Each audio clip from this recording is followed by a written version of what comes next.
আমরা জুলাই চার্টারে রাজনৈতিক সমঝোতার দলিল হিসেবে সবাই স্বাক্ষর করেছি। আমরা বাংলাদেশের ভূখণ্ডের ভিতরে বসবাসকারী সকল নাগরিকের পরিচয় হবে বাংলাদেশি। মডার্ন ন্যাশন স্টেটের ধারণা থেকে স্বাধীন রাষ্ট্রের যখন সংখ্যা গণনা করা হয়, তখন বাংলাদেশ কবে থেকে ন্যাশন স্টেটের ইন্ডিপেন্ডেন্ট কান্ট্রি হয়েছে, স্টেট হয়েছে, নেশন হয়েছে, সেটা আমরা গুনি 1971 থেকে। কিন্তু তার আগেও আমাদের জাতিসত্তা ছিল। সমাধান কেন সবাই চাচ্ছে জানে না, সমস্যাই যেখানে নাই এই প্রসঙ্গটা উঠতই না যদি কেউ কেউ জাতিসংঘে প্রতিনিধিত্ব না করতো বিভিন্ন অনুষ্ঠানে, এবং উঠত না যদি 2007-এর 13 সেপ্টেম্বর, যেটা the United Nations declaration the rights of indigenous পিপলের এই চার্টারটা যদি কোনো কোনো দেশ স্বাক্ষর করতো না। আমরা বাংলাদেশ হিসেবে ভোটদানে বিরত ছিলাম। ইনফ্লুয়েন্সিয়াল কিছু রাষ্ট্র সেখানে ভোটদানে বিরোধিতা করেছে এবং বিরুদ্ধে ভোট দিয়েছে। তবে এই চার্টারটা আমাদের ক্ষেত্রে প্রযোজ্য কিনা, তার জবাব হচ্ছে প্রযোজ্য নয়। আমরা এটার পার্ট নই। এবং আইএলও কনভেনশন 169-এর ক্ষেত্রেও একই।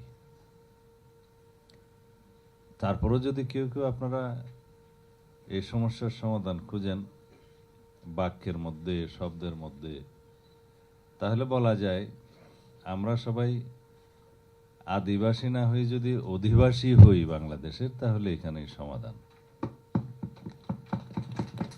এবং জুলাই চার্টারের কথা বলেছেন আমার কয়েকজন ভাই, সার্জিস আলম এবং আরো অনেকে, এবং বলেছেন গণরায়ের প্রেক্ষিতে। এইখানে গণরায় আসার প্রয়োজন নেই। আমরা জুলাই চার্টারে রাজনৈতিক সমঝোতার দলিল হিসেবে সবাই স্বাক্ষর করেছি। কেউ কেউ ইলেকশনের পরে স্বাক্ষর করেছে, কেউ আগে স্বাক্ষর করেছে।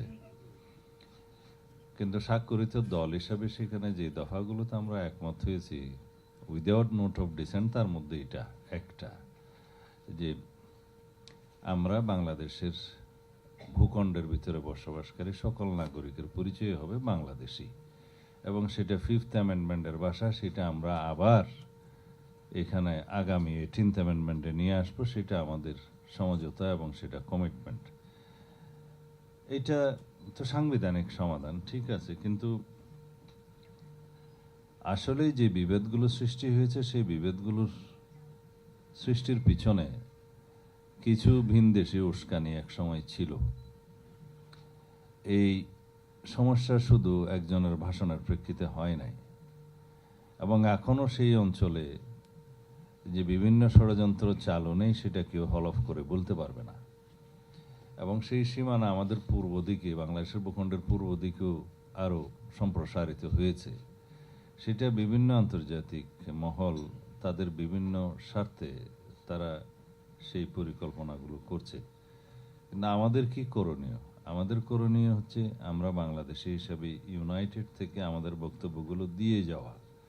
সেই জায়গায় আমরা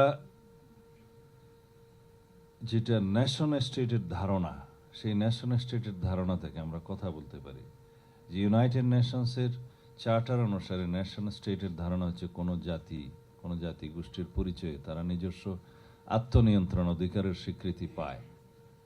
তা আত্মনিয়ন্ত্রণ অধিকারের স্বীকৃতি পাওয়ার জন্য পৃথিবীর বহু জাতি শতবর্ষ ধরে সংগ্রাম করে, আমরাও করেছি। আমরা এই জাতি গোষ্ঠীর পরিচয় হিসাবে পাল বা লক্ষণ সেনের বহু আগে থেকেই এটা আমরা জাতি হিসাবে, আমরা ন্যাশন স্টেট হিসাবে একটাই ছিলাম এই ভূখণ্ডের মধ্যে। তবে এই ভূখণ্ডটি কোনো কোনো সময় উপমহাদেশের বিভিন্ন কেন্দ্র থেকে শাসিত হয়েছে, কিন্তু তারপরেও আমরা নিজস্ব আত্মনিয়ন্ত্রণ অধিকারের জন্য সংগ্রাম করেছি। সেটা ইতিহাস বলে, সেটা ঈশা খাঁর সময় থেকে বলে, তার আগে থেকেই বলে, পরে থেকেও বলে। তবে মডার্ন ন্যাশন স্টেটের ধারণা থেকে স্বাধীন রাষ্ট্রের যখন সংখ্যা গণনা করা হয়, তখন বাংলাদেশ কবে থেকে ন্যাশন স্টেটের ইন্ডিপেন্ডেন্ট কান্ট্রি হয়েছে, স্টেট হয়েছে, নেশন হয়েছে, সেটা আমরা গুনি 1971 থেকে। কিন্তু তার আগেও আমাদের জাতিসত্তা ছিল। এবং এখন এই জাতিসত্তার মধ্যে, এই ভূখণ্ডের মধ্যে, এই টেরিটরির মধ্যে ন্যাশন স্টেট হিসেবে, নাগরিকত্ব হিসেবে যখন আমরা সবাই বাংলাদেশি, তার মধ্যে আমাদের তো কারো কারো বিভিন্ন ধর্ম, বিভিন্ন রকম, এখানে বিভিন্ন ধর্ম, বর্ণ, বিভিন্ন সংস্কৃতি, বিভিন্ন ভাষাভাষীর লোক থাকবে, সেটা আছে। আমাদের পার্শ্ববর্তী দেশে কম বেশি 36টার মতো ভাষা ব্যবহৃত হয় এবং আঞ্চলিক ভাষা হিসেবে বিভিন্ন স্টেটে সবগুলো মিলে প্রায় 1,500 ভাষা আছে। কিন্তু তারা তো 1,500 জাতীয় না, 36টা জাতীয় না। তাদের মধ্যেও এই আদিবাসীর ঘোষণার জন্য কোনো কোনো দাবি হয়তো কোনো কোনো জায়গায় কোনো স্টেটে উঠে থাকে, আর তারাও সেটা স্বীকৃতি দেয়নি।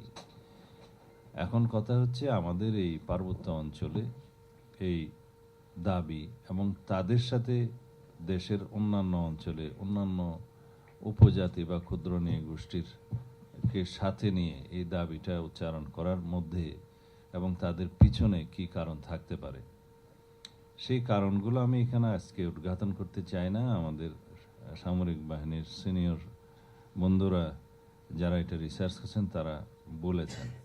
তবে আমাদের আজকে যেহেতু এই আলোচনায় অনেকগুলো বিষয়, অনেকগুলো বক্তা এবং অনেকগুলো সাবটাইটেলের আলোচনা হয়েছে, তার মধ্যে বলা যায় সাংবিধানিকভাবে আমরা যেটা এখনো পর্যন্ত স্বীকৃতি দিয়েছি তা হচ্ছে উপজাতি, ক্ষুদ্র নৃগোষ্ঠী এবং বিভিন্ন কালচারের ধর্মীয় ঐতিহ্য, সাংস্কৃতিক ঐতিহ্যকে আমরা বিকশিত করব এবং ধারণ করব, এটা হচ্ছে আমাদের স্ট্যাটাস।